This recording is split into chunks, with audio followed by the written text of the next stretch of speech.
Hi everyone. In this video, we're going to look at a proposed project and analyze which division should take on that project. And we'll be assessing this impact using ROI and residual income. So here is our scenario, and we have a company that has 3 divisions. You see the hurdle rate there. Then we have various pieces of information that are specific to each division. And the company is considering a project that will cost $6 million.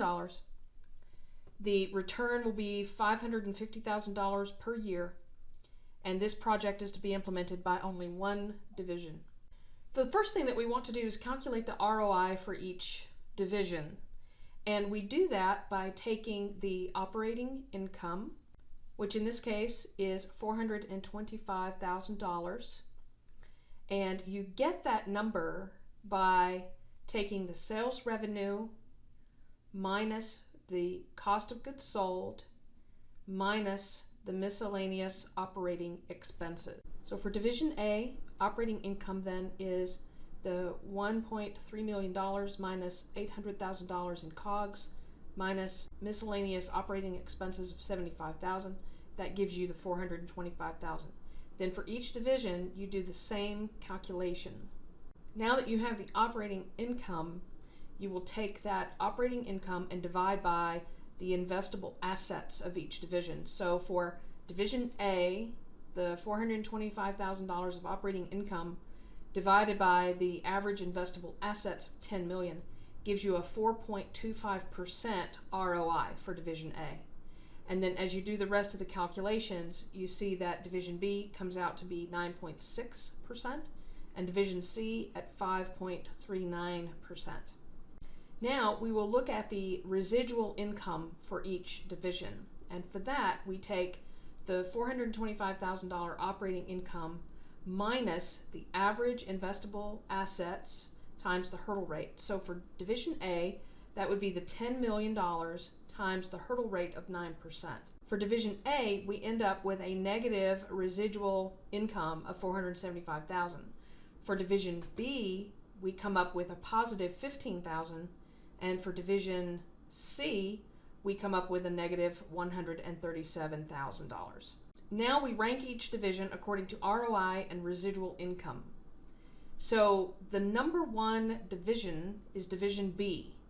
They have an ROI of 9.6 and residual income of a positive $15,000. Division C is number 2. It has the next highest ROI and the next highest residual income, and Division A is last. Now what we want to do is compute the return on investment for the proposed expansion project. To do that, we take the $550,000 per year return and divide by the cost of $6 million.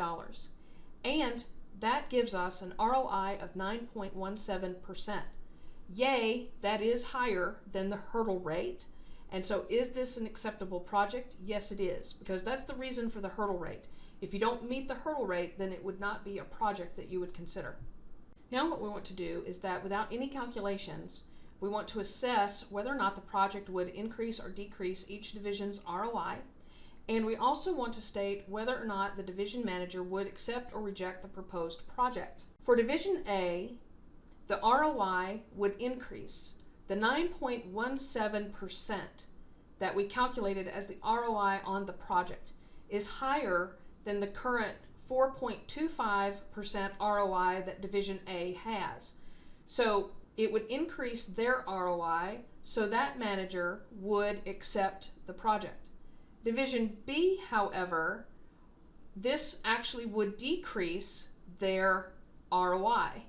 And the reason for that is that the project at a 9.17 ROI percentage rate is lower than their current 9.6%. So Division B would not consider it. They would reject the proposal. Division C is in the same boat as Division A.